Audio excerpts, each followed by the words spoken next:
नमस्कार किसान साथियों, स्वागत है आप सभी का एक बार फिर से मालवा की खेती यूट्यूब चैनल पे। किसान साथियों, पिछले 5-6 दिनों से आपने अपनी लहसुन की फसल को देखा होगा, उसमें काफ़ी ज़्यादा पीलापन आ गया है।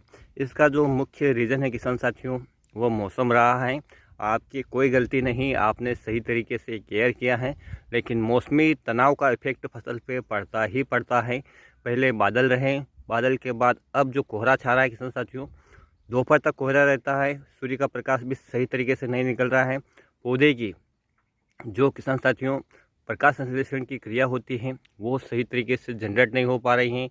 नमी है वो काफ़ी ज़्यादा देर तक खेतों में रह रही हैं, या यूँ कहें कि ओस की जो बूंदें हैं वो फसल की पत्तियों पर काफ़ी समय तक देर तक रह रही है, जिसकी वजह से फंगस को फैलने का अनुकूल है वो मौसम है मिल रहा है, जिसकी वजह से खेत में पोषक तत्वों की कमी भी इस समय देखी जा रही है, क्योंकि जब प्रकाश संश्लेषण की क्रिया नहीं होगी तो फसल है वो पोषक तत्व नहीं खींच पाएगी। साथ ही नमी की अधिकता या यूँ कहें कि ओस की बूंदों की अधिकता और ज़्यादा देर तक पत्ती गिले रहने से जो इसमें रोगों का प्रकोप है वो बढ़ रहा है। पिछले एक वीडियो में भी मैंने किसान साथियों आपको बताया है कि आप अपनी फसल में लक्षणों को पहचानें और उस हिसाब से ही आप फंगीसाइड का स्प्रे करें। कुछ किसान साथियों की ये समस्या भी हो सकती है कि ये जो पत्तियां हैं ये काफ़ी कड़क हो रही हैं, आप वीडियो में देख ही पा रहे हैं, टेढ़ी मेढ़ी चल रही हैं। किसान साथियों, इसके दो रीज़न हो सकते हैं, दोनों को ही पहचानने का तरीका और उपाय मैं आपको बताऊंगा कि इस समय आपको इसमें क्या करना है। कई बार किसान साथियों आपके खेत में थ्रिप्स का भयंकर अटैक हो सकता है, तो थ्रिप्स का अटैक आपको यहाँ पर घबोट में देखना है। जब भी थ्रिप्स का अटैक होगा तो ये पत्तियाँ हैं वो इस प्रकार से झुक जाएगी, लेकिन एक दूसरे में फंसी नहीं रहेगी। लेकिन जब मकड़ी का प्रकोप होगा, माइट्स का प्रकोप होगा, तो पत्तियाँ एक दूसरे में फंसी रह सकती हैं। इस प्रकार से टेढ़ी मेढ़ी होकर, इस प्रकार से घुमावदार होकर ये कड़क हो सकती हैं, क्योंकि मकड़ी इन पत्तियों का रस चूस रही है। अब जब किसान साथियों आप साधारण तरह देखोगे तो मकड़ी आपको दिखाई नहीं देगी, क्योंकि वो बहुत बारीक होती हैं, मैग्नीफाई लेंस से ही आप उसको देख सकते हैं। इसके लिए किसान साथियों आपको मकड़ी नाशक का स्प्रे करना पड़ेगा। जैसा कि पिछले वीडियो में भी मैंने आपको बताया है कि कुछ ऐसी चीज़ें आपको प्रयोग में लाना है जो मकड़ी के ऊपर अच्छी तरीके से काम करती हैं, और उसके लिए किसान साथियों बाज़ार में अलग प्रकार की दवाइयाँ हैं, लेकिन एक बहुत ही अच्छा उपाय यदि मैं आपको बताऊं तो आपकी फसल में पीलापन भी कम होगा, आपकी फसल को पोषक तत्व भी मिलेगा, मकड़ी का भी जो किसान साथियों आपको छुटकारा मिलेगा। साथ ही किसान साथियों आपकी फसल है वो हरी भी रहेगी, और उसमें जो कण निकलेंगे वो भी खुशबूदार और बढ़िया चमकदार रहेंगे। किसान साथियों, जैसा कि आप जानते हैं कि लहसुन की फसल एक तिलहनी फसल भी हम इसे कह सकते हैं, क्योंकि इसका भी तेल निकलता है, और जो भी लहसुन की फसल में खुशबू या आप उसे सुगंध कहते हैं वो लहसुन और प्याज में सल्फर की मात्रा की वजह से ही रहती है। तो इस मकड़ी को नाश करने के लिए, सल्फर की मात्रा बढ़ाने के लिए, और आपकी फसल में कोई फंगस जनित रोग हो उसको दूर करने के लिए, साथ ही फसल में हरापन लाने के लिए आप सल्फर 80% WDG जो फार्मूलेशन में आते हैं उसका स्प्रे कर सकते हैं। किसान साथियों, माइट्स को ये ख़त्म करता है। सल्फर एक पोषक तत्व है, कीटनाशक है, एक प्रकार का टॉनिक भी इसे आप बोल सकते हैं। यानी कि आपकी फसल में सभी प्रकार की जो समस्या मैंने अभी आपको बताई है उनको ये दूर कर सकता है। लेकिन किसान साथियों, हल्की फुल्की समस्या है तो आप अकेले सल्फर का प्रयोग कर सकते हैं, लेकिन जैसा आपको वीडियो में दिख रहा है कि इस प्लॉट में काफ़ी ज़्यादा पत्तियां हैं, वो टेढ़ी मेढ़ी होकर घुमावदार होकर चल रही हैं, साथ में पीलापन भी ज़्यादा है। तो यहाँ पर हम मकड़ी नाशक के साथ किसान साथियों जो सल्फर ले रहे हैं उसके साथ एक मकड़ी नाशक जो बहुत ही सस्ता है उसको भी ले सकते हैं। बाज़ार में तो आपको अलग अलग मकड़ीनाशक दवाइयाँ मिल जाएगी, लेकिन जो रोगर दवाई आती है जिसे आप माहू के लिए इस्तेमाल करते हैं सरसों वगैरह की फसल में, वह एक प्रकार का माइटसाइड भी है, या यूँ कहेंगे मकड़ीनाशक भी हैं। चाहे तो आप उसका भी प्रयोग कर सकते हैं, या जो किसान साथियों अलग मकड़ीनाशक दवाइयाँ हैं उसका भी प्रयोग आप कर सकते हैं। अकेले सल्फर की प्रयोग यदि आप कर रहे हैं तो आपके खेत में समस्या जब कम हो तो कोई दिक्कत नहीं, लेकिन इस प्लॉट के हिसाब से जो पत्तियाँ टेढ़ी मेढ़ी और कड़क दिख रही हैं उस हिसाब से इसमें मकड़ी का भयंकर प्रकोप है।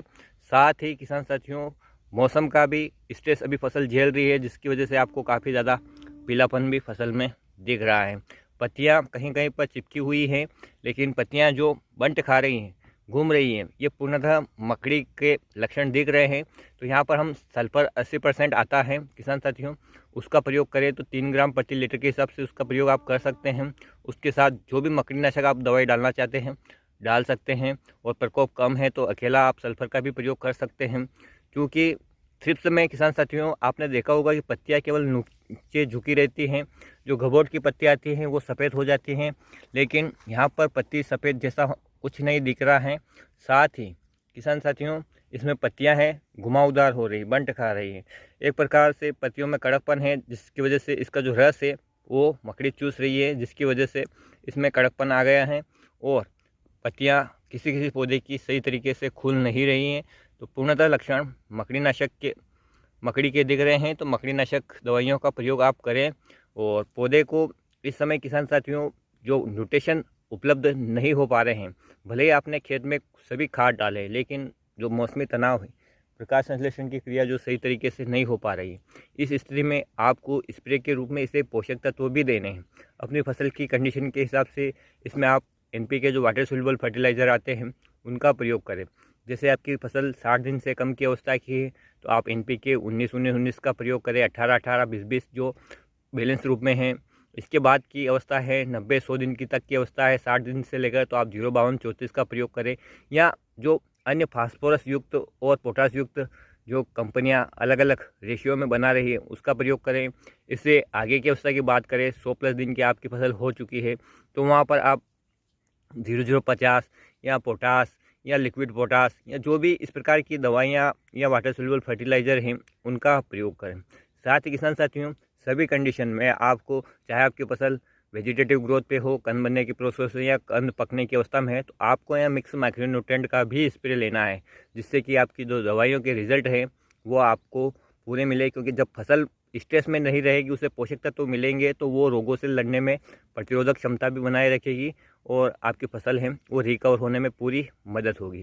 साथ ही किसान साथियों मैं आपसे कहना चाहूँगा कि जब भी आप इस नमी वाले मौसम में सिंचाई कर रहे हैं तो हल्की सिंचाई करें, और आपके खेत में पर्याप्त नमी है तो आप ये पिलाने से अच्छी हो जाएगी, ऐसी गलती ना करें। अन्यथा इस नमी युक्त मौसम में किसान साथियों और ज़्यादा नमी होने से जड़ संबंधी समस्या भी आ सकती है, जड़ों में फंगस या कीड़े की समस्या भी उत्पन्न हो सकती है, जो पिछले साल काफ़ी ज़्यादा देखी गई थी।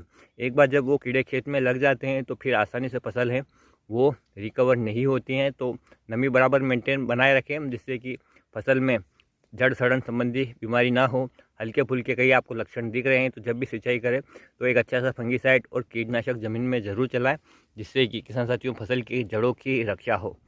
स्वस्थ जड़ें होगी तो सही मात्रा में पोषक तत्वों को उठा पाएगी और फसल बीमारी से लड़ने के लिए भी जो क्षमता रखेगी, साथ ही उसकी ग्रोथ भी अच्छी होगी, फल है वो भी अच्छा बनेगा, चमकदार बनेगा और ठोस बनेगा। तो अलग से तो कोई दवाइयाँ बाज़ार में उपलब्ध नहीं है कि आपकी फसल में पीलापन आ गया है तो आप स्प्रे कर दो और अचानक से ठीक हो जाए। अपनी फसल को समझे, मौसम कैसा चल रहा है, आपने क्या दिया है, समस्या क्या है, इन सबको यदि आप पहचान लेते हैं तो समय पे किसान साथियों कम लागत में भी आप अच्छा नियंत्रण पा सकते हैं इन समस्याओं से, और अपनी फसल को है वो स्वस्थ रख सकते हैं। उम्मीद करता हूँ कि किसान साथियों ये जानकारी आपके लिए लाभदायक रही होगी। किस प्रकार की समस्या आपको अपनी फसल में आ रही हैं आप कमेंट में मेंशन कर सकते हैं। फिर मिलते हैं एक नए वीडियो में एक नई जानकारी के साथ, तब तक के लिए जय हिंद, जय जवान, जय किसान।